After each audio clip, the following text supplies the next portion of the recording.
Oigan, amigos, me estoy dando cuenta que ayer se nos pasó celebrar el Día del Chocolate. Bueno, realmente no se nos pasó tanto porque siempre hay por ahí un chocolatito, pero bueno, esa deliciosa textura que se disuelve en tu paladar, el mejor chocolate, el mejor cacao del mundo con el que se produce el mejor chocolate sin duda es el ecuatoriano. Y por ahí estaba viendo que también un chocolate de Mindo ganó algunos premios internacionales y tenemos ya pues varios representantes muy buenos, está Pacari, tenemos Mindo Chocolate y muchísimos otros producidos con cacao ecuatoriano del noroccidente, mucho del cacao que también es muy bueno. Ahí también un abrazo, un saludo muy fuerte para Azoane, que también es una asociación que trabaja con pues la producción del cacao y también darle valor produciendo chocolate y otros productos también cosméticos y demás, pero bueno, vamos entonces a celebrar un poquito tarde el Día del Chocolate. Quien se anima a regalarnos un chocolate el día de hoy, les agradecemos muchísimo, por cierto. Son las 9:07, estamos en Radio Pichincha Multimedia, ahora mismo conectadas para saber cómo están ustedes en esta mañana, que nos cuentan a través de las redes sociales, donde podemos tener ese feedback, ¿no? Pueden poner sus mensajes que los vamos a leer, los vamos a repasar. Esto en YouTube, Radio Pichincha Multimedia, también estamos en Facebook como Radio Pichincha y por supuesto nos encuentra también en Twitter, o bueno, hoy es la red social X. No me gusta mucho ese nombre, pero así se llama. Eso es cosa de millonarios que compran una red social y simplemente le cambian el nombre. Carlos Durán pone un tuit esta mañana y dice: ¿alguien podría explicarme cómo, según la encuesta nacional en desnutrición infantil ENDI, el 91% de las niñas y niños de 5 años residentes en Esmeraldas no tienen restricción de crecimiento, es decir, desnutrición crónica, pero el 60% de esas mismas niñas y niños tiene anemia? Esto, dice él, hace el cuestionamiento con los datos. Es cierto que la restricción de crecimiento no es lineal con la evidencia de anemia, pero ¿puede la diferencia ser tan grande? ¿Hay alguna explicación para este hallazgo? Es lo que pregunta y también menciona a INEC, al Ministerio de Salud, entre otras organizaciones, porque hay que tener respuestas sobre el censo que se ha realizado y los resultados que se están entregando en nuestro país. A propósito, más adelante vamos a revisar algunos de esos resultados en lo que tiene que ver con la decisión de las personas que habitamos en Ecuador de tener familia, de tener niños y niñas, maternidad y paternidad. ¿Qué está pasando con eso? Hay que recordar también que estos datos fueron entregados en una rueda de prensa o en un encuentro con medios al que nos invitaron y nos desinvitaron también luego, y estos datos todavía nos cuesta obtenerlos y con la información que está disponible, pues tratamos de revisarla y de contarles también a ustedes, nuestros queridos amigos y amigas oyentes. Gracias por continuar con nosotros. Vamos a revisar también el día de hoy lo que tiene que ver con el plan que busca proteger la salud mental de los quiteños y quiteñas, cuidarla, por lo menos asistirle en algunos momentos. Este es un proyecto de la Secretaría de Salud del municipio de Quito. Estaremos con la secretaria de Salud, Marisol Ruilova, en tan solo unos instantes acá en los estudios de la Radio Pichincha. Pero antes quería compartir un breve extracto de una entrevista que se le hizo a Teolinda Calle. Ella es una defensora de la naturaleza y por supuesto está muy pendiente de lo que va a ocurrir con los resultados de las elecciones pasadas en torno al Chocó andino. Precisamente Teolinda Calle ha dicho, a pesar de la resistencia que existe para cumplir con la voluntad popular, defenderemos la legalidad de la consulta popular sobre el Chocó andino tras los resultados del triunfo de la consulta popular que dio como resultado prohibir la explotación minera metálica en el Chocó andino. Las reacciones continúan. La coordinadora del Eje de Conservación del Patrimonio Natural y Cultural de la Reserva de Biosfera del Chocó andino, Teolinda Calle, comenta que aunque se encuentran contentos por la acogida que la propuesta tuvo en la ciudadanía, saben que no es una tarea fácil. Esto fue lo que dijo, vamos a escucharla. ¿Cómo valoran ustedes el resultado de la consulta del Chocó andino? ¿Qué impacto tiene? ¿Cuál ha sido la dinámica social que esto genera? Bueno, estamos sumamente contentos, muy felices por la acogida que ha tenido nuestra propuesta en la ciudadanía de Quito. Eso en primer lugar. Ahora sabemos que no va a ser fácil. Habrá todavía muchas cosas que hacer, defender los resultados, defender la legalidad, ¿no? Y en eso estamos. Así que estamos preparados para eso. Pero todavía quedan mineras que están trabajando en la zona. ¿Qué implicaría eso? Claro, las mineras todavía están, las que estaban todavía están. A raíz de ganar la consulta sabemos pues que no les van a dar nuevos permisos, no les van a renovar. Así que van a irse extinguiendo poco a poco sus operaciones aquí. Sabemos que va a haber resistencia, pero como digo, vamos a defender la legalidad de nuestra consulta. Porque uno de los argumentos que han manejado algunas personas tiene que ver con que eso genera desempleo, porque estas mineras, estas empresas contaban la mano de obra, digamos, desocupada de aquí de la zona. ¿Es verdad o qué implica eso? No, claro que no, porque las mineras no están en explotación, las mineras están en exploración y prospección. Entonces no es real que ya estaban dando trabajo. O sea, tal vez había una posibilidad a futuro si es que encontraban mineral. Pero al momento las mineras están en prospección, no están explotando, así que eso es falso. Ya. Otro tema que preocupa y que nos han manifestado incluso ustedes es la situación del oso de esta zona. Porque efectivamente después de la pandemia la gente regresó a explotar la zona, a cortar el bosque, y eso tiene una afectación para el oso de esta zona, que es un patrimonio natural de esta zona. Claro, el oso es un patrimonio de esta zona, es nuestra especie emblemática, ¿no? De aquí de Quito y de la provincia.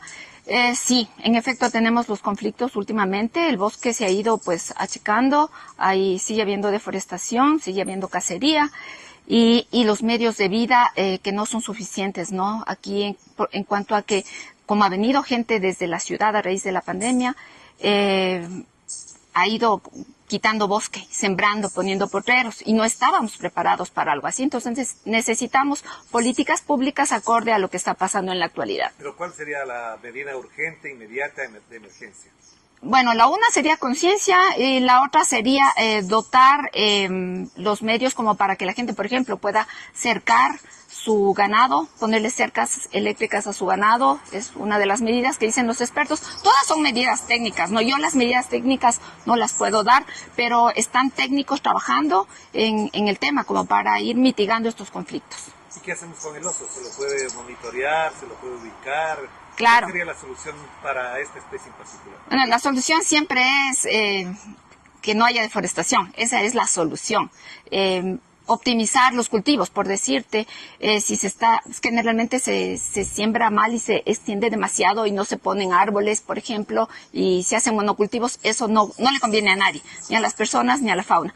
Entonces, son soluciones técnicas, ¿no? Que yo creo que un técnico, los biólogos, los técnicos en agroforestería, pues pueden dar soluciones. Decir nada más que estamos muy pendientes de lo que ocurra en la zona de la biosfera del Chocó Andino, en el noroccidente de la provincia. Son las 9:14. Voy a saludar ya a mi invitada, pero antes quiero repasar esta información también, lo que ocurrió el día de ayer, y se relaciona mucho también con el tema que vamos a abordar. El ministro de Defensa, Luis Lara, ayer confirmaba la muerte de un cabo de las Fuerzas Armadas de la escolta presidencial pasada la medianoche en Carondelet. Lara asegura que en principio se trataría de un suicidio, parecen motivos personales, fue lo que dijo, las investigaciones lo indicarán. Casi simultáneamente, en un comunicado oficial, el gobierno también confirmó la muerte producto de un disparo. El hecho ocurrió en su habitación de la Casa Militar y también se confirmó que se presume un suicidio.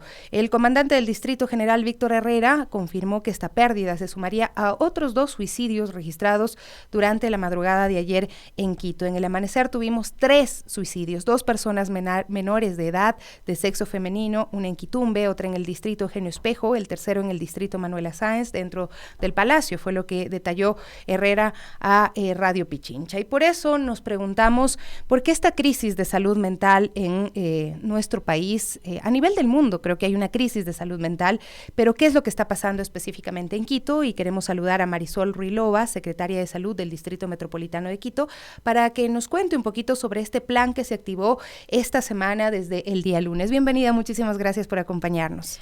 Muchas gracias, Sofía. Gracias por la invitación. Primero, un saludo a toda la audiencia y solidarizarnos con los familiares de las personas fallecidas. Como usted lo dice, también estuvimos pendientes de ellos y un abrazo solidario.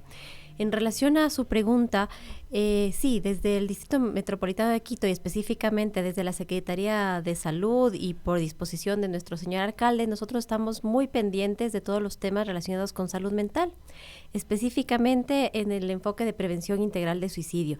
Y es por esto que tenemos un plan de algunos pasos, pero el día de ayer justamente estuvimos con el alcalde poniendo a consideración de la ciudadanía 2 nuevos servicios que la Secretaría de Salud va a poder proporcionar a los ciudadanos para prevención de suicidio y también para trastornos de salud mental. Pero el antecedente es que se han registrado más de 3.613 casos de suicidios consumados en Ecuador del 2019 al 2021 y en Quito en esas fechas son 928, 706 hombres y 222 mujeres, es decir, tenemos una incidencia muy fuerte de suicidios en la capital. Sí, hay que destacar que los datos globales, como usted bien dijo, a partir de la pandemia, ahora que estamos en pospandemia, se vieron incrementados, ¿no? Nosotros en Quito, si tomamos en cuenta tasas, es decir, una relación, estamos más o menos igual que en otras ciudades. Sin embargo, el número absoluto de casos de suicidio sí es alarmante y es por eso que nosotros hemos tomado acciones justamente para tener prevención de estos eventos, pero además poder dar una atención oportuna y de calidad a las personas que habitan en el Distrito Metropolitano de Quito. En este año había visto datos de la policía, son 135 suicidios nada más en este año, ¿no? Y hay grupos poblacionales afectados desde los 30 hasta los 65 años. ¿Cómo han analizado también la atención que se puede dar y las estrategias que se pueden utilizar para llegar a estos grupos poblacionales? Es importante decir que de los datos que usted comenta, por cada suicidio cometido tenemos detrás, y eso está debidamente comprobado, aproximadamente 20 intentos de suicidio, es decir, que la data debe ser muchísimo más. Entonces, en este sentido, nosotros hemos activado algunos servicios que están probados científicamente que sirven para dar respuesta oportuna a estos problemas. El primero es la activación de una línea 24/7 para urgencias psicológicas, y para ello lo que hicimos es coordinar un convenio con el CISDECO 911, que es nuestra línea de emergencias nacional, pero al otro lado de esta línea nosotros hemos dispuesto la atención contingente de 6 psicólogos que van a estar trabajando 24/7 dando respuesta a estos primeros auxilios psicológicos que se requiere cuando hay una llamada de urgencia, es decir, las personas que de una u otra forma requieren esta atención urgente, inmediata, con esta crisis, muy probablemente con un riesgo suicida alto, van a poder comunicarse al CISDECO 911 a través de la línea de emergencia, y al otro lado van a encontrar una contingencia con psicólogos que han sido capacitados en estos primeros auxilios psicológicos. Es importante mencionarlo y cómo funciona, ¿no? Es decir, hay 2 mecanismos. Cuando se trata de una emergencia hay que llamar al 911, pero esta otra línea también está activa y presenta la oportunidad de tener a alguien que se ocupe de ti en ese momento cuando tú sientes que no puedes con la situación que estás pasando. Así es, gracias Sofía. Ahí puntualizar, tenemos esta línea de emergencia, pero además paralelamente ya hemos activado nuestra línea de atención en teleconsulta de salud mental. Las personas que requieran, que sientan necesidad de una atención en salud mental, pueden comunicarse al 101, opción 9, pero que debo recordar que la opción va a salir primero, es decir, ustedes marcan 101 y la primera opción que va a salir es la opción 9. Se marca opción 9 y en esta línea van a ser atendidos por un psicólogo que va a hacer una especie de evaluación inicial, de triaje, y luego, en caso de requerirlo, les va a agendar una cita telemática. Esa cita va a salir al teléfono con un mensaje de texto donde van a poder hacer clic y van a conectarse con un psicólogo con una cita agendada. ¿Pero es inmediato o hay que esperar? ¿Cómo va a funcionar? Las citas agendadas, dependiendo de la disponibilidad que haya, como cuando uno agenda una cita para cualquier, digamos, otro especialista, un médico internista, un ginecólogo, tal, vamos a tener que agendarla, pero ahorita no tenemos lista de espera, ahorita estamos iniciando el servicio y va a haber disponibilidad casi inmediata, así que no tengan susto de que van a tener que demorar muchos días, sino que estamos agendando prolijamente las citas y de una manera expedita, así que yo creo que hoy por hoy estamos, respondiendo a las necesidades de la ciudadanía casi de de manera inmediata. Pero de todos modos es como la idea de que la primera llamada, el primer contacto permite hacer una evaluación de alguna forma para saber qué tan urgente, ¿no? O sea, uno siempre va a sentir que es urgente el poder resolver una situación que está pasando, ¿no? Que ya se vuelve sintomática, que ya te presenta dificultades para trabajar, que ya, no sé, te está interpelando mucho como ser humano, ¿no? Porque el tema psicológico es muy fuerte, usted quién más para poder también abordarlo, pero estos problemas que a veces la gente nos dice, pon de tu parte, ponle ganas, no es así, ¿no? Hay mucho que trabajar. Sí, justamente en esto que usted dice, ayer tuvimos un foro de reflexión, hicimos un cineforo con personas de la sociedad civil, de la academia, y justamente algunos de los expertos psicólogos nos decían eso, es decir, cuando uno tiene un problema de salud física, es decir, si está con una infección, con una molestia, con un dolor, nadie te dice, oye, aguántate el dolor, no te tomes nada, no hagas nada, pero en los temas de salud mental también tenemos que hacer este cambio de chip. Si uno cree que necesita esta ayuda, este apoyo psicológico, hay un lugar ahora donde pueden llamar, y por eso nosotros desde la Secretaría de Salud hemos querido dar este contingente y este servicio nuevo a la ciudadanía en caso de que requieran atención de salud mental. También importante decir que no es una cita, cuando no es una cita emergente, digamos, cuando no están llamando al CISECU, podemos agendar, porque también es importante que la persona esté en un lugar tranquilo, seguro, que tenga una buena conectividad, de tal forma que esta atención también sea de calidad para la persona que está recibiendo. Así que un poco esa es la razón también por la que se agenda. Le decimos cuál es el mejor horario para usted, dónde se acopla. Ahorita están atendiendo de 8 a 4:30, pero en el transcurso de este mes vamos a evaluar la demanda. Yo creería, como les decía antes, Sofía, que hay una demanda oculta. Este mes vamos a evaluar cómo está esta demanda y en función de eso pues reagendaremos o reharemos el servicio. Si es que necesitamos más psicólogos, los pondremos, tenemos el contingente para poder responder a la ciudadanía. En estos primeros días, desde que se anuncia este servicio, ¿cuál ha sido la demanda? ¿Cuántas personas han accedido ya al servicio? Bueno, hay un promedio entre 20 a 30 llamadas atendidas, hay algunas llamadas no efectivas, es decir, que llaman y luego no quieren acceder al servicio, pero más o menos estamos entre 20 y 30. Hoy voy a pedir ya los datos para ver a cuánto sumamos el día de ayer, pero pues es una demanda que existe, la ciudadanía recién está conociendo la línea y ya han accedido a los servicios. ¿Cuáles son las consecuencias de estos problemas de salud mental en la vida de la ciudad? Bueno, existen riesgos, ¿no? Y lo que estamos haciendo es un tamizaje justo para determinar esta especie de riesgo, si es que es leve, moderado o alto, desde incapacidad para trabajar, porque cuando uno no tiene estas capacidades mentales, por ejemplo, si están asociadas a estrés, a depresión, pues hay dificultades para trabajar, para relacionarse, para vivir. Así que yo siempre digo que no existe salud sin salud mental. Podemos estar bien físicamente, pero si no tenemos la posibilidad de levantarnos, de querer estar vivos y trabajar o ser productivos, pues esto nos afecta realmente de una manera importante. Y bueno, también hay que empezar en casa, ¿no? Digamos, en nuestras instituciones. Nosotros acá, por ejemplo, hemos visto la necesidad también de trabajar en este tema porque recibimos todos los días casos duros. La vida está dura en el Ecuador, entonces todo lo que vemos, todo lo que escuchamos realmente es muy duro. Ahí estamos viendo unas imágenes que compartió la policía y que realmente dan cuenta de cuál es la situación y de cómo también hay otros aspectos de la vida que pueden estar afectando y que tienen que ver con la respuesta de las instituciones, ¿no? Y es una ciudadana que estuvo en el sector de la Y, en este puente, sentada un tiempo hasta que un policía pudo apoyarla, estaba junto a su bebé y pues por supuesto está tapada la identidad, pero estas son las escenas a las que se enfrenta el ser humano, ¿no? Y nosotros hace unos días hablábamos también con una psicóloga y nos decía, la vida es dura, la vida es compleja y a veces entenderla no es sencillo, ¿no? Y dentro del municipio también, me imagino, habrá la necesidad de trabajar con los funcionarios para que todos estén en sintonía, ¿no? Las empresas tienen que cuidar de su personal.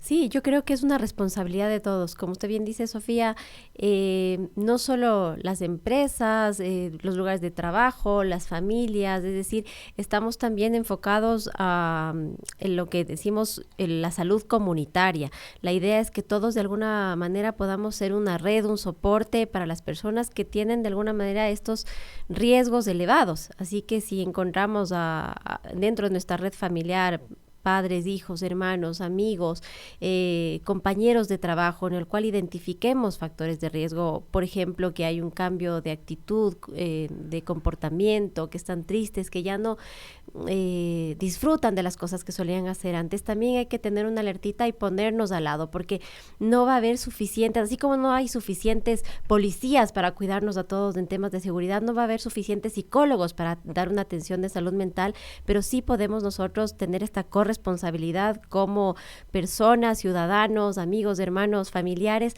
para estar y decir, aquí estoy. Si necesitas hablar, si necesitas apoyo, hay que dárselo, y ese es justamente lo que queremos, hacer una acción preventiva y que toda la comunidad sea corresponsable de la salud mental. Esto es importantísimo lo que usted acaba de decir, porque todos somos responsables. Estamos hablando de una sociedad en la que todos tenemos nuestra parte, y también hay que luchar en contra de esas prácticas normalizadas como el bullying o el acoso laboral, entre otras cosas, que pueden provocar circunstancias muy duras en las personas que no sepan cómo enfrentarlas y que puedan terminar incluso en un suicidio.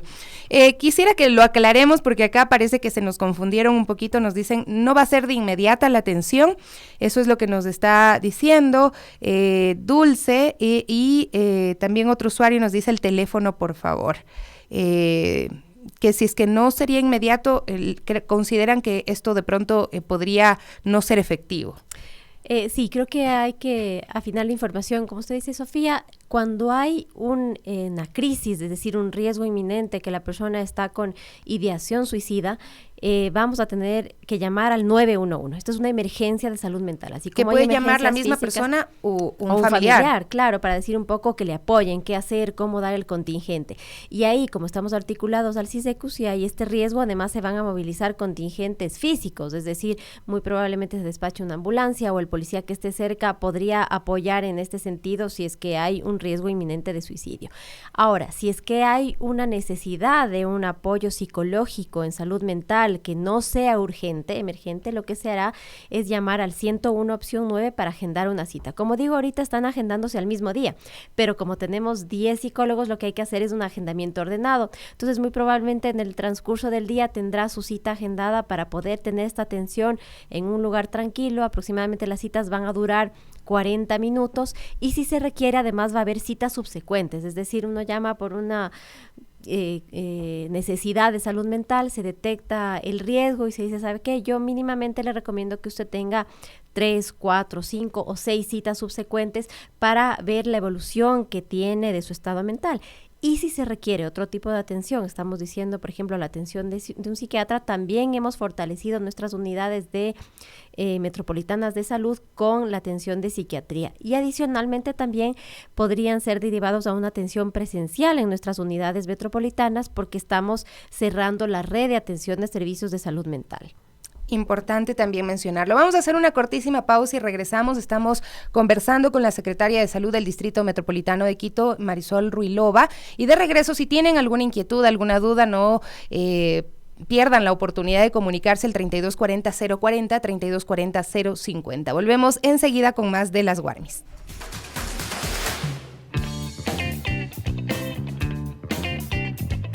Estamos de regreso, son las 9:32. Gracias por comunicarse. Estoy como que me estoy quedando ronca, no sé por qué, pero bueno, acá estamos conversando con Marisol Ruilova, secretaria de Salud del Distrito Metropolitano de Quito. Estaba viendo una nota de Tu Voz TV y dice, las mujeres son el grupo que más intentos de suicidio registra en Quito, pero los suicidios consumados, la mayoría son hombres, ¿no? Esto me lo estaba aclarando precisamente Marisol. Sí, así es, Sofía. Nosotros levantamos un perfil epidemiológico de los suicidios en Quito y no dista de la realidad mundial. ¿Qué es lo que sucede?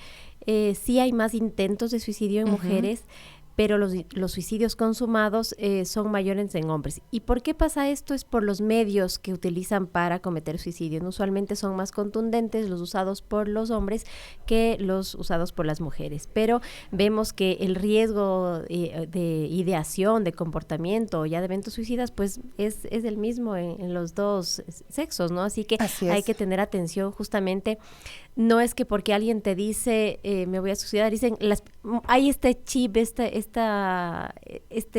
falso conocimiento de que dicen las personas que se van a suicidar no avisan, y eso no es cierto. Las personas que tienen un problema te avisan una y muchas veces, e incluso hay esta también sensación de mejor no preguntemos si es que creemos que algo pasa, y realmente lo que debemos hacer es preguntar y ponernos al servicio de las personas y decir, si estás con esta sensación, con esta idea, necesitas apoyo, y apoyarle justamente para que busque ayuda profesional. Y es por eso que la línea del 101 es la acción preventiva también en este sentido. Si ustedes ven algún familiar, amigo, compañero de trabajo en el cual ven este riesgo, que ha tenido problemas, por ejemplo, familiares, económicos, sentimentales, y ven que ha cambiado esta actitud, hay que investigar, hay que decirle qué te pasa, qué estás pensando, qué has pensado de tu vida futuro, y si ven algún indicio de que algo no está bien, sugerirle que vaya a una atención psicológica y apoyarle para eso. La primera atención de alguna forma no es de un profesional, siempre va a ser del entorno, ¿no? Siempre va a ser de la sociedad, por eso es importante también que pacifiquemos los espacios donde nos encontramos, que los grupos de amigas estemos más conscientes de lo que les están pasando a las personas a las que queremos, los mismos familiares, los profesores que tienen también una gran responsabilidad, porque también hay grupos de niños que pues tienen intentos autolíticos, que tienen intentos de suicidio, que están sintiendo depresión, y uno diría, como un niño, como una niña que debe estar cuidado, que debe estar protegido, que su única misión debería ser feliz, disfrutar, jugar, está sufriendo tanto, ¿no? Y pues esto ahí sí nos interpela a todos como sociedad. Así es, y en este sentido hay que fomentar también, yo digo siempre, los factores protectores y evitar los factores de riesgo. ¿A qué me refiero? Factores protectores son tener un entorno familiar saludable, sin violencia, donde nos escuchemos, donde tengamos esta escucha empática, es decir, ¿qué significa ponernos en los zapatos de los otros?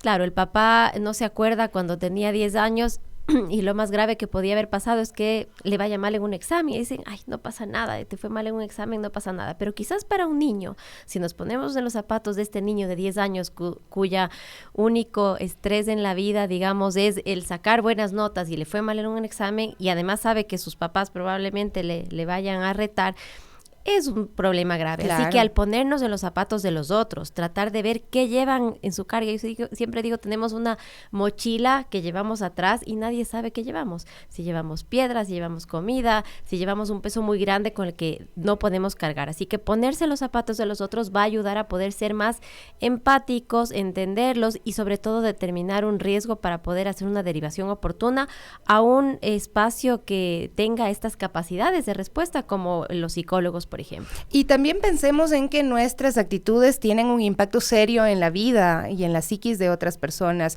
Yo no olvido el caso de un suicidio de un estudiante en la ciudad de Cuenca, y su madre, sus declaraciones, primero estaba reclamando que había sufrido bullying, que había demandado de la escuela mayor atención, que los mismos profesores le decían vago, le decían cosas muy feas a este chico, y ella decía, las notas no me importaban a mí.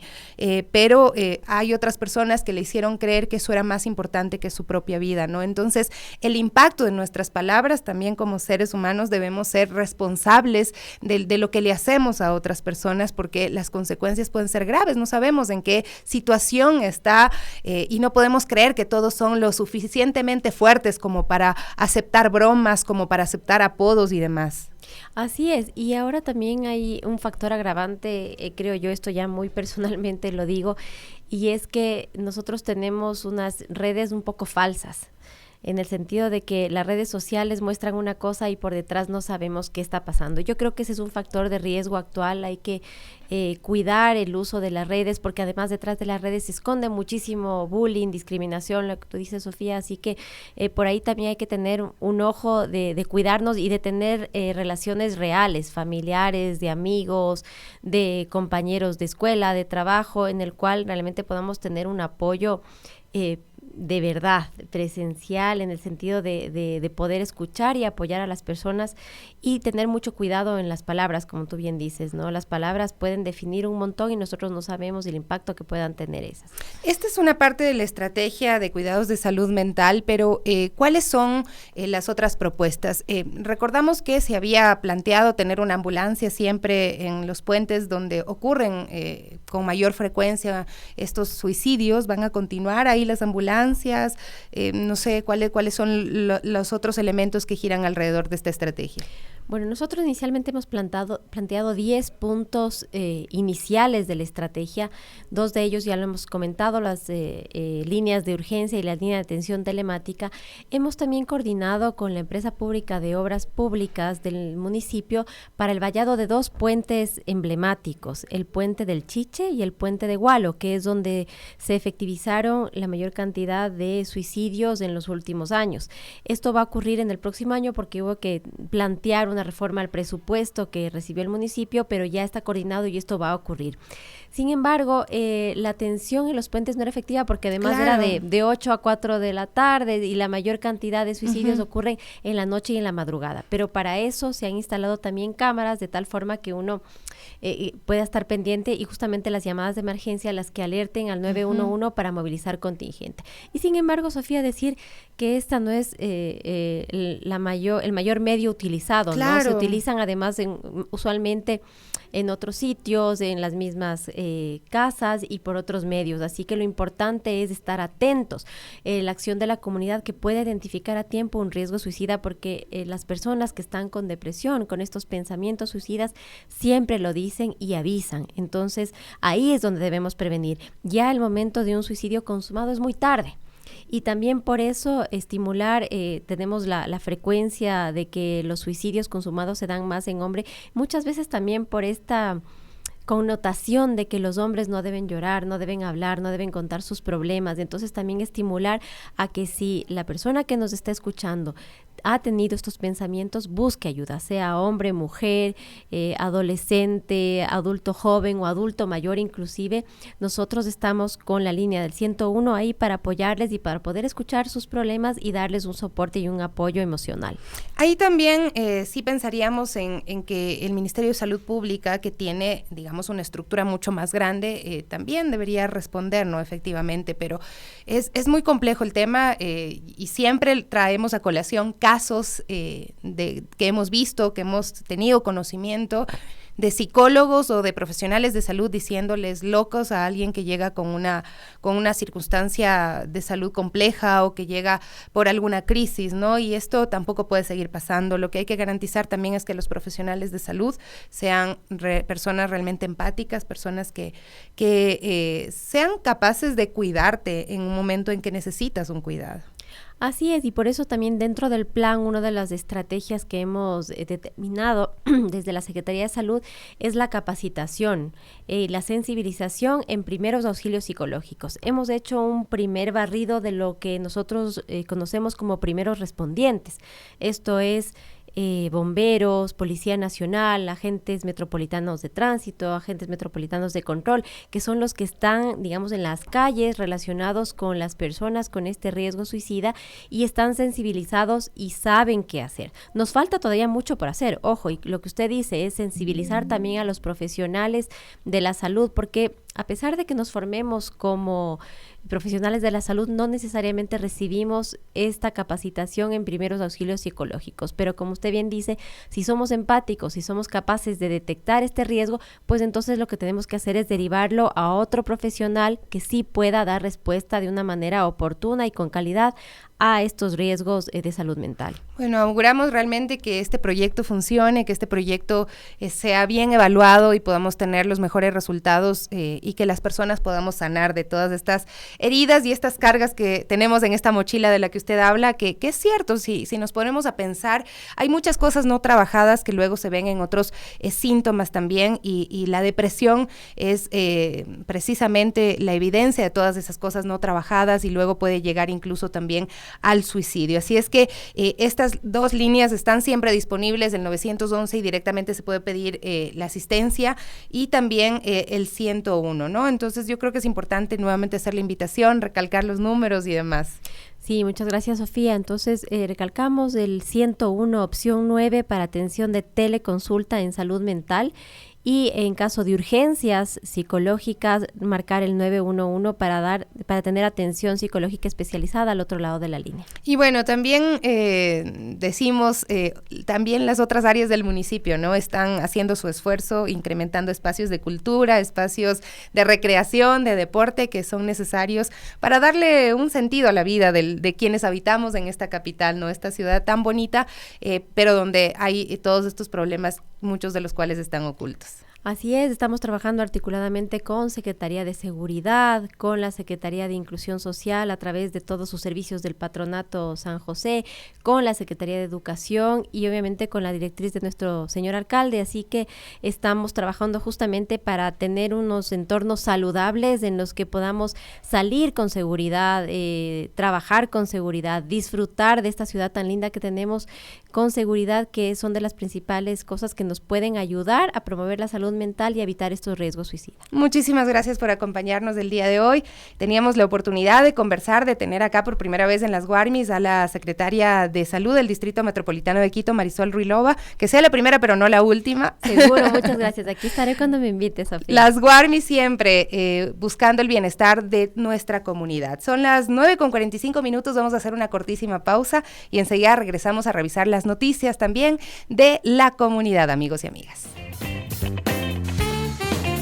Estamos de regreso, son las 9:48, revisemos algunos mensajes. Sole Eren nos dice, apoyemos con el Festival del Chocó Andino este fin de semana, ya que el sector va a necesitar una fuente de ingresos. Sería bueno que respondan sobre el estado de las concesiones también a la AIME, nos dice, ¿no? Y sí, este fin de semana el Festival del Chocó Andino está ahí pues para que ustedes puedan acudir. Es un evento también libre de desechables de plástico y poliestireno, dice. Se invita a los visitantes a traer sus propias fundas de tela para llevar sus compras, su platito, cuchara y vaso para uso personal. Ahí en el Chocó Andino se está promoviendo, por supuesto, el cuidado del ambiente desde la práctica y el cambio de conductas también. Este evento va a tener una sesión solemne, presentación de grupos musicales, performance, diálogos también de gobernanza para la resistencia, dice, del Chocó Andino, ¿no? Existen y resisten también en esta zona un diálogo territorial para la formación de la Agenda Distrital de Gestión Cultural Comunitaria y fortalecimiento de la red cultural del Chocó Andino.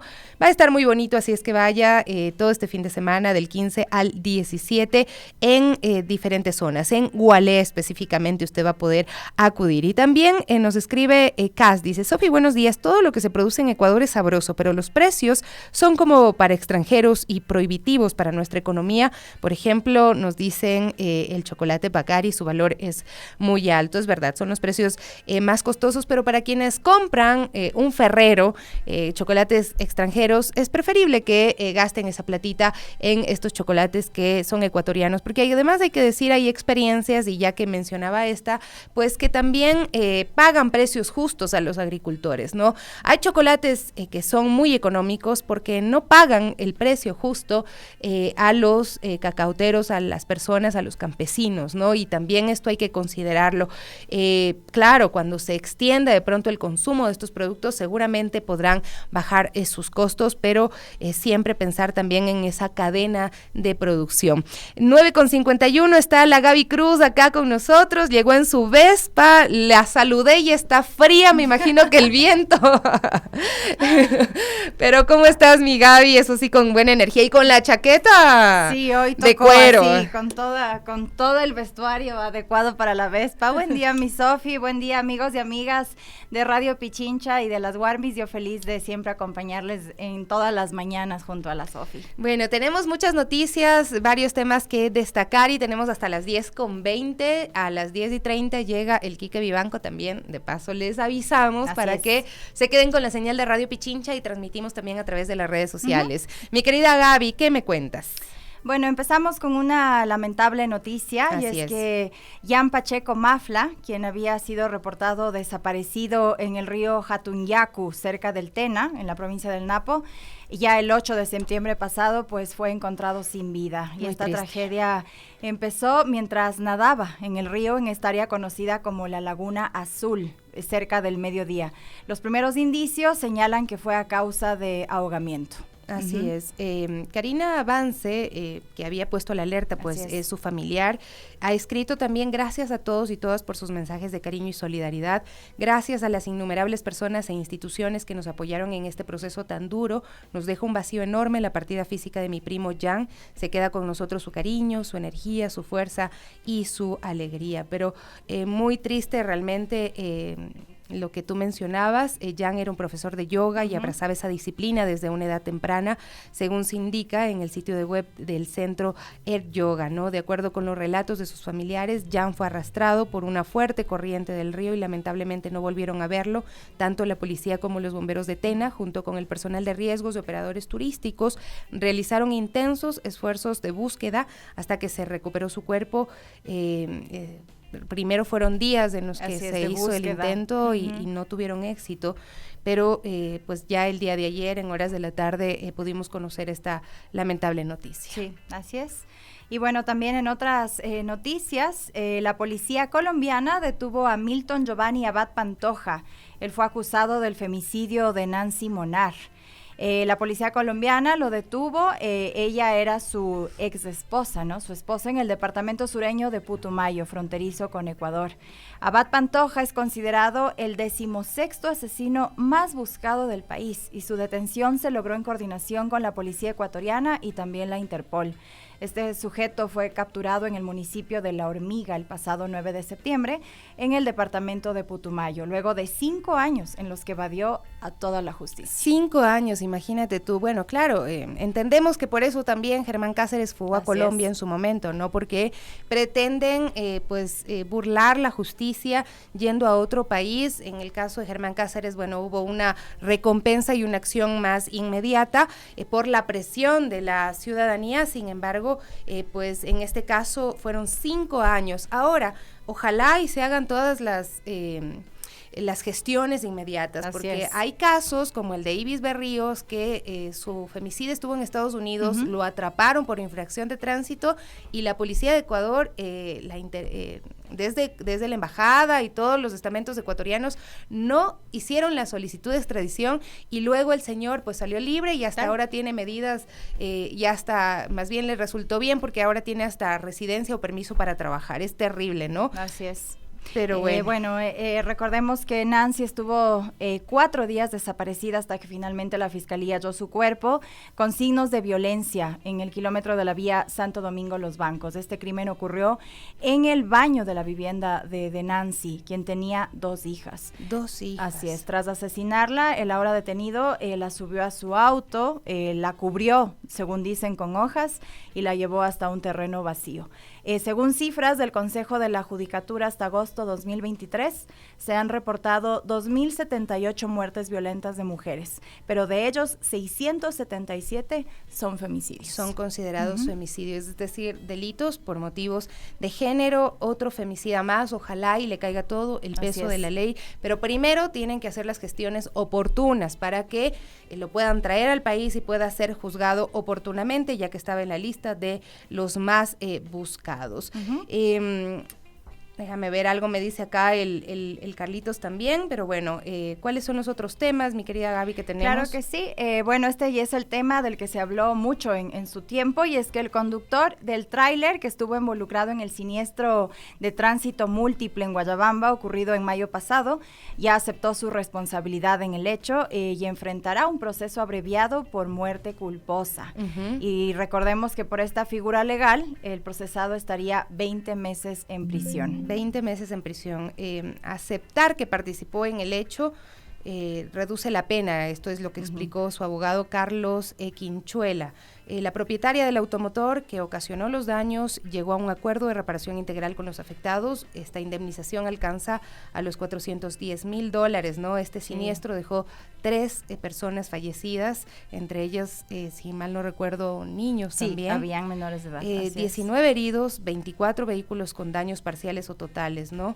El tráiler, que aparentemente circulaba a exceso de velocidad, perdió los frenos y arrasó a 23 vehículos livianos que circulaban por la vía panamericana entre el peaje de Ullacoto y el puente de Guayabamba. Esas imágenes súper dolorosas las recordamos, para hacer conciencia en este momento también sobre la responsabilidad que tienen los conductores, pero también quienes son dueños de los automotores, de cuidar de que los vehículos pues salgan cuando tienen que hacer estos trayectos, cuando tienen una carga tan pesada y cuando se pueden descontrolar, tengan las revisiones técnicas necesarias. Sí, también tomar en cuenta las horas de circulación, ¿no? A mí me ha llamado un poco la atención que últimamente han habido más vehículos pesados circulando en horas no adecuadas. Se supone que ellos tienen horarios definidos, por lo general es de noche, madrugadas, pero a veces los ves circulando en horas del mediodía por la ciudad y esto es peligroso. Sí, claro, es peligroso. Y bueno, ahí el llamado a la Agencia Metropolitana de Tránsito, que hacen ahí esos vehículos pesados también por la ciudad, ¿no?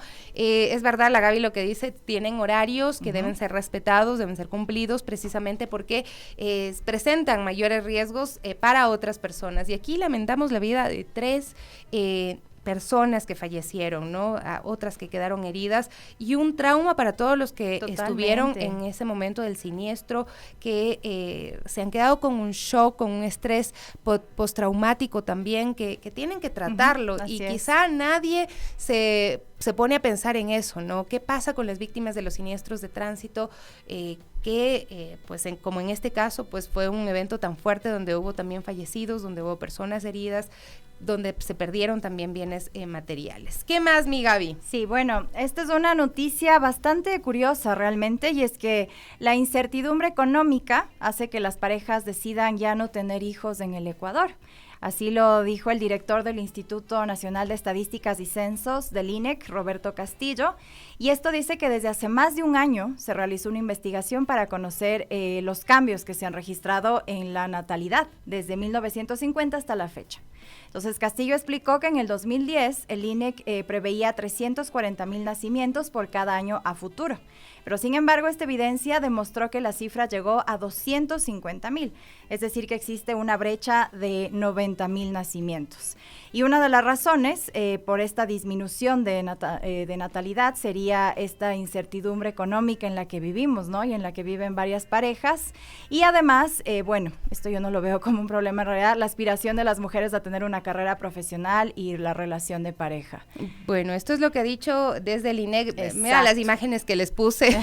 Muy bien. Para que vean lo que es la maternidad y la paternidad. Ese padre dio la vuelta al mundo, el que vemos con mallas, porque acompañó a su niña en mallas y de rosado a ver la película de Barbie. Así es. Pero vean ustedes, esto es la maternidad, paternidad real, que también es que hay que hablar de eso, porque pues muchas veces se romantiza muchísimo.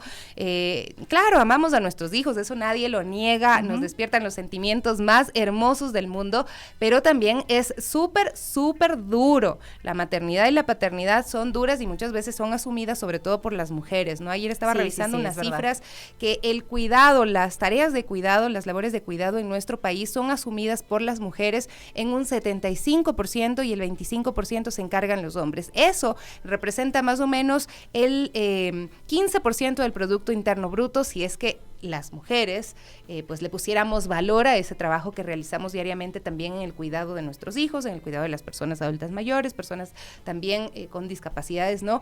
No quiere decir que no haya hombres que están haciendo estas tareas de cuidado, por suerte cada vez son más, pero también se nos plantea pues esta inquietud, ¿no? De enfrentar todo esto y al mismo tiempo los otros retos profesionales, y ayer veía unas discusiones en torno a esto. Algunos decían en las redes sociales que es que las mujeres son malas porque poco más y quieren que se extinga la humanidad porque ya no quieren tener tantos hijos. No se trata de eso, sino que realmente traer al mundo un ser humano es un tema muy complejo, un tema que hay que dedicarle muchísimo tiempo, amor, esfuerzo y dinero. Exactamente, hoy en día es mucho más, ¿no? Como vive el mundo actual. Roberto Castillo también mencionó que el INEC preveía que en el 2030 empiece a caer el número de nacimientos, pero esta realidad ya se adelantó 10 años. Wow. Y ahora Ecuador ya está por debajo del 2.1, que es la tasa de reemplazo poblacional. El funcionario ha alertado que esta nueva coyuntura obliga al Estado a generar políticas públicas, pues dentro de 5 o 10 años cambiará la relación en el mercado laboral y habrá menos población aportando a la seguridad social.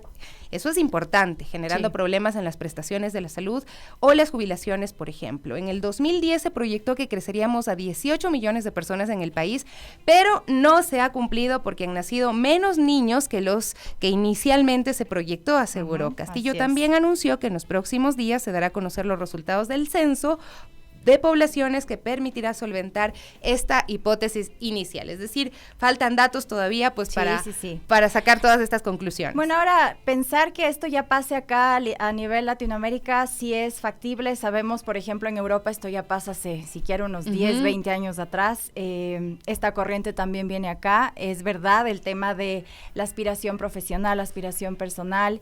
Pero bueno, ¿no? Es como tú bien lo dices, Sofi, no es una tarea fácil. Yo siempre he dicho, ser madres, ser padres es una tarea que implica mucho esfuerzo, no solo económico, sino también tiempo, educación. Entonces, claro, eso se va dando hoy en día porque ya el mundo ha cambiado, así que bueno, iremos viendo cómo va también en nuestro país. Acá el Carlitos Minango me dice, yo pertenezco a este 25%. Qué bueno, Carlitos. Le cuido muy bien a mi hijo, llego, le cocino, lavo sus uniformes, juego mucho con él. Bueno, esa es su responsabilidad, ¿no? Y hay que asumirlo como tal, ¿no? Yo también tengo que decir que tengo una pareja muy activa en su rol de padre, de paternidad, que igual lava, plancha, cocina, le lleva la guagua, juega, o sea, eso es lo que tienen que hacer. Exacto. Y eso es la responsabilidad que hay que dividir porque en muchas ocasiones las mujeres que están trabajando también 8 horas diarias, igual que los padres, pues cuando llegan a la casa resulta que tienen que seguir haciendo todo y a veces solas, ¿no? El uno llega a descansar y la otra llega a hacer todo, ¿no? Pues así tampoco, pero sí es un tema complejo porque también se ve entendiendo esto, la complejidad de los seres humanos, de las atenciones, de esta crianza respetuosa que hoy se dice es como deberían criarse los niños, siempre, ¿no? Así es, de lado y lado. Y bueno, vamos con otro tema, y es que el personal de salud teme ir a trabajar en zonas de conflicto. Esto lo reconoció el ministro de Salud, José Ruales, y varios trabajadores de los dispensarios en ciudades como Guayaquil, Quevedo o Esmeraldas han recibido amenazas. Esta situación de violencia e inseguridad en Esmeraldas, Guayaquil y en el resto del país también es tan grave que ni los médicos o trabajadores de la salud quieren acudir a los dispensarios, ¿no?, del ministerio. Esta denuncia se hizo el 13 de septiembre. El propio ministro José Ruales en una entrevista. Él mencionó que han recibido amenazas o extorsiones y esto ocurre en los lugares donde ha habido mayor violencia o presencia de las bandas delictivas. Nosotros habíamos conversado con personal de salud de Esmeraldas y sí nos decían que se sienten amenazados, que él nos decía, ¿no?, un dato que pues no está comprobado, que alrededor de un 40% del personal de salud se ha ido, ha renunciado a pesar de tener nombramiento. Lo difícil que es tener un nombramiento. Lo difícil que es tener trabajo hoy en día. Exactamente, y y resulta que pues renuncian, deciden irse del país. Algunos médicos han llegado a pedir el cambio de sede o lugar de trabajo debido al riesgo que afrontan. Esto lo corroboró el ministro Ruales. Casos concretos de Quevedo, Esmeralda, San Lorenzo, han salido médicos debido a la situación de peligrosidad. Alrededor de 16 han solicitado el cambio, pero en realidad son muchos más los que sienten temor. Hay otras personas que se aguantan, pero claro, imagínate trabajar con esa presión de que llegan heridos, personas también víctimas de estos conflictos armados, y hay la presión de alguien diciéndote, si no le salvas la vida, es probable que te vaya mal. Claro, exacto, cosas así. O que entren a sacar a alguien a quien no terminaron de matar en un atentado también, que es lo que ha ocurrido, donde el personal sanitario se ha visto realmente muy afectado, ¿no? Sí. Porque imagínate lo que es tú estar haciendo tu trabajo, además con niños, con personas adultas, con personas que están vulnerables porque están con una situación de salud compleja, y llega alguien con armas ahí a un centro de salud.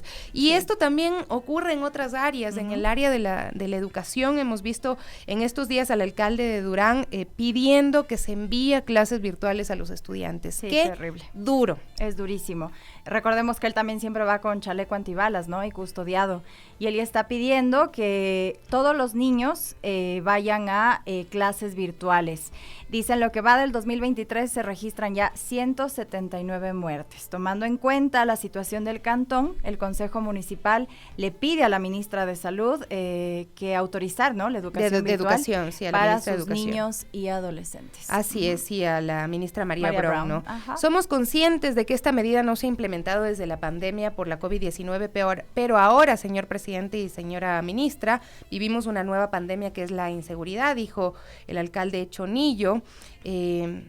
También asumiendo que entiende los desafíos logísticos que implica totalmente la implementación de la educación virtual. Por tanto, instamos a la formulación y ejecución de un plan integral que garantice la equidad de oportunidades para todos los estudiantes, independientemente de la situación socioeconómica, fue lo que manifestó. Pero es duro, es complejo este tema, porque se ha visto que la educación virtual también tiene varias aristas, ¿no? Sí, totalmente. Además, si bien es cierto, tendrán todo el aparataje, ¿no?, para llevarlo también a la virtualidad. Sabemos que esto no ha sido como lo más idóneo, los niños sí necesitan ir, pero claro, estamos hablando de un tema de seguridad muy grave en el país, que nos tocaría tomar medidas drásticas y acciones inmediatas. También señaló que la seguridad y la educación de los jóvenes son responsabilidad que comparten como sociedad y gobierno. En la situación crítica que vive Durán, confiamos en que los estudiantes puedan continuar su educación de manera segura y sin interrupciones. Les agradecemos de antemano su atención y acción ante estos desafíos. Eso fue lo que dijo, ¿no? Tratando de generar esta respuesta por parte del Estado, que todavía no ha habido ninguna respuesta. Desde los primeros días de la administración en Durán, el alcalde ha sufrido atentados. Fueron abatidos incluso 2 policías, un funcionario municipal, un concejal fueron asesinados. Así es que la situación en Durán está muy compleja. Yo tengo una amiga que trabaja en una escuela y contaba unas historias muy dolorosas también de lo que tiene que ver con este escenario violento que están viviendo los niños y niñas. A un estudiante se le murió un perrito al que le alcanzó una bala y lloraba desesperadamente, estaba sentado en un sillón. Otros estudiantes habían perdido familiares. Entonces, muy duro lo que están viviendo nuestros niños, nuestras niñas en el Ecuador. Mi Gaby, vamos a hacer una pausita, me dice el Javi, ya volvemos enseguida. A las 11:20 viene el microinformativo y a las 11:30 no se pierdan al Quique Show. Inicio del espacio promocional y publicitario.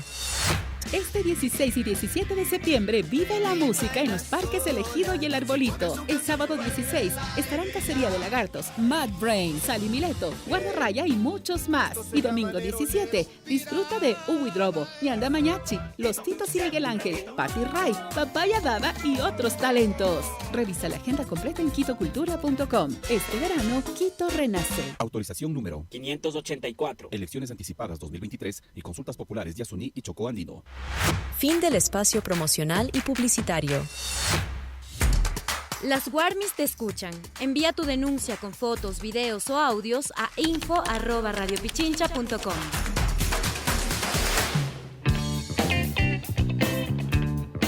10 de la mañana con 9 minutos. Bueno, acá nada más nos dicen, hay riesgos también en lo que tiene que ver con la educación virtual, desde la salud mental de los niños, de las niñas, de los adolescentes que están aislados, pero también el tema de la postura, el tema del oído, la vista se ven afectados, así es que no es una decisión fácil, para nada, pero claro, hay un debate en este momento de pensar en la vida de las personas y de si es que pueden cuidarles. Ahora, tampoco es cierto que los niños que están en sus casas están seguros, porque la violencia está en los barrios, la violencia está en muchos otros sectores y tienen que tomar cartas en el asunto y abordarlo de forma integral. Gracias a Rocío, a Efraín, a Bronson, Aldo, Vero Herrera, que nos dice, recuerden que el personal de salud también tiene riesgo de salud mental. Muchísimas gracias por escribirnos. Anthony, también un saludo.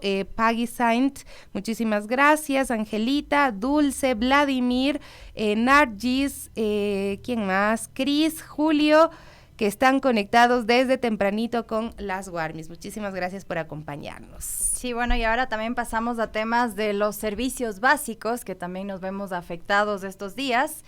Y es que unas 8.200 familias de los sectores rurales de Cuenca enfrentan racionamientos de agua desde el 12 de septiembre, debido a la sequía que soporta la capital Azuaya. La empresa de agua potable y telecomunicaciones de Cuenca, Etapa, informó que el cantón Azuayo soporta una sequía como resultado de un periodo extendido de 16 días sin lluvias. Yo no sé por qué le puse una imagen de la luz ahí a quienes están siguiendo. El punto realmente es que sea el agua, sea la luz, estamos en las mismas. Ahorita los servicios básicos a nivel nacional estamos afectados. Es que estamos en la B, ya no estamos en la A, estamos ahora en la B, estamos en descenso. Bueno, lo que sí llama la atención es que la Junta de Agua Potable del Proyecto Nero, que abastece a 42 comunidades de las parroquias del Valle, Turi y Nero, decidió suspender el servicio de 19 horas a 5 de la mañana mientras dura el estiaje.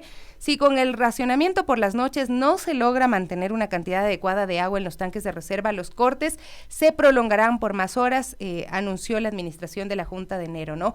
Pero lo que sí me llama la atención, y yo siempre voy a criticar un poco, es que esto ocurre en la ruralidad. En el área urbana la situación es normal. Y pasa lo mismo en Quito, hay zonas de la ruralidad que se quedan sin agua, que tienen problemas con el abastecimiento, y las áreas urbanas siempre son más atendidas. Hay que ponerle ojo a la ruralidad, que necesita atención, que necesita el mismo cuidado. Son desde estas zonas, desde donde viene la productividad, desde donde vienen los alimentos, y realmente hay que cuidar también que la ruralidad esté con los servicios básicos a punto. Sí, así es. También en otro tema, los abacaleros que fueron esclavizados en Furukawa exigen audiencia en la Corte Constitucional, este problema que ya viene de años, ¿no? La empresa de capitales japoneses cumplió 60 años en febrero de este año, tiempo en el cual sometió a decenas de campesinos y campesinas, en su mayoría afroecuatorianos, a vivir y trabajar en condiciones indignas, dentro de campamentos hacinados, sin agua, sin energía, salarios mínimos y sin contratos ni seguridad social. Estos son casos realmente muy graves y son violaciones sistemáticas de derechos humanos. Lo conocimos en marzo del 2018, mira cuánto tiempo ha pasado. Hay un grupo de ex trabajadores y trabajadores de la empresa rompieron el silencio, denunciaron ante la Presidencia de la República que eran víctimas de precarización y explotación laboral por parte de su empleador, Furukawa Plantaciones C.A. del Ecuador. Esta empresa produce abacá, exporta el abacá, que es la fibra con la que se hace el papel moneda, que luego nos traen acá al Ecuador, porque nuestro país es dolarizado. Pero esos papeles, esos billetes que tenemos en nuestras manos, pues han sido pagados con el esfuerzo, con la vida, con los miembros, porque han perdido manos, han perdido algunos órganos de su cuerpo, han perdido pies, otras personas han fallecido en Furukawa, en estas plantaciones, ¿no? Así es que hay una exigencia muy fuerte porque también se atienda a todas estas denuncias que ya vienen años tramitando. Sí, totalmente. Eso, para darles como un resumen, ante la inacción estatal en octubre de 2018, ellos llevaron su denuncia ante la Defensoría del Pueblo, entidad que en febrero de 2019 hizo público este informe de verificación de derechos humanos, señalando que se trataba de un caso de servidumbre de la gleba, que es una forma contemporánea, ojo, ¿no?, contemporánea de esclavitud. En este informe develaron múltiples violaciones violaciones de derechos humanos como intermediación laboral, es decir, la tercerización, que está prohibida en nuestra Constitución, el trabajo infantil, jornadas laborales de más de 10 horas, falta de acceso a educación, a salud, analfabetismo, es decir, un montón de incumplimientos, ¿no? Y de un poco de inhumanidad también. Es Totalmente, terrible. es inhumano. Había niños y niñas, adultos incluso, sin registro de su nacimiento, porque como viven en una zona donde para adentro, bien metida, pues resulta que simplemente nacían ahí y nadie lo registraba, porque no pueden salir de esa zona. Cuando existían mutilaciones de dedos, de manos, tenían que aguantárselas, como si estuvieran, no sé, en una serie de terror o en un capítulo de Breaking Bad donde no tienes absolutamente la oportunidad de tener acceso a salud y ahí mismo te terminan haciendo cualquier cosa, produciendo infecciones, causándole luego mayores problemas también a la vida de estas personas, ¿no? Como consecuencia del trabajo forzado y sin equipos de trabajo adecuados, algunos de los ex trabajadores han sufrido, como ya lo decía, mutilaciones, limitando su capacidad de trabajar o enfrentan enfermedades catastróficas. Desde que inició el reclamo judicial en el año 2019, 6 personas han muerto sin alcanzar justicia y reparación. En los últimos días se han realizado plantones ante la Corte Constitucional exigiendo ser llamados a audiencia. Nada más vamos a escuchar a una de las mujeres que han estado en estos plantones y ya nos vamos a despedir, mi querido Carlitos. Por favor, ya haga valer nuestros derechos. Algo pasó, como que se corta un poco el video, pero es esta exigencia que ustedes la pueden seguir también a través de Abacarero Libre, es una página web, y también Furukawa Nunca Más, que está en Twitter. Denle aunque sea un like, aunque sea un retweet a estas publicaciones para que más personas se enteren, porque a día de hoy yo he conversado a veces y a personas les pregunto, les digo, ¿sabes que en nuestro país hay personas esclavizadas? Así es. Y te dicen, este momento, en esta realidad. Exactamente. En el día de hoy. Ajá, no en el metaverso, aquí en nuestro aquí. país, en Ecuador, en Santo Domingo y en otras zonas, porque estoy segura que este no es el único caso de esclavitud moderna que estamos viendo.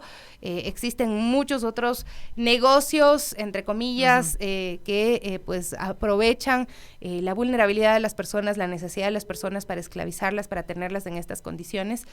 Pero esto está ocurriendo y hay que saber que Furukawa, esta empresa bacalera, está en el país, me parece que es japonesa esta empresa. Sí, japonesa. Y se lucra de los recursos ecuatorianos y, por supuesto, es a costa de la vida de las personas, mi Gaby. Sí. Creo que dicen que ya tienen el video. testimonio. Gracias. Tienen los mecanismos, tienen las leyes, está comprobado la esclavitud a la que han sido sometidas estas personas, esta esclavitud moderna, estos abusos en el ámbito laboral y que han vulnerado la vida de las personas. Sí, totalmente, más cuando son estas empresas también internacionales, ¿no? Ojo que el gobierno tiene mucha responsabilidad en que se cumplan las leyes en defensa de los trabajadores, y más si son estas empresas internacionales que vienen a nuestro país, hacen uso de nuestros recursos, es mano de obra ecuatoriana. Entonces lo mínimo que debe hacer el Estado es controlar que se respeten sus derechos, que se cumpla la normativa. Si no, vamos a sufrir de esto. Es espantoso decir que hay esclavitud aún en el Ecuador hoy en día. Entonces esperamos que sí haya una remediación ya inmediata. Van años y no es justo para tantas familias, tanto dolor también. Así que sí, hacemos un llamado y como bien decía Sofi, denle así sea un like, o sea, ingresen a las páginas. No podemos ser tampoco tan impávidos de decir, no es conmigo, sí pasa, pero bueno, al menos informarnos, hablar entre nosotros sobre estos temas es importante. O sea, les damos la importancia y el valor que se merece. Hay que decir que esto está mal, que esto es un delito y que se comete en nuestro país. Mi Gaby, nos vamos despidiendo, muchísimas gracias. Se ríe acá Ángel Peñafiel, dice, enciendo la radio y escucho, estamos en la B. Decía que descendimos de la A a la B en nuestro país. 10:20, vienen las noticias y luego el Quique. Gracias, nuestra Gaby. Mi Sofi, yo feliz de estar siempre aquí con ustedes. Les deseamos un lindo día a todos. Chao.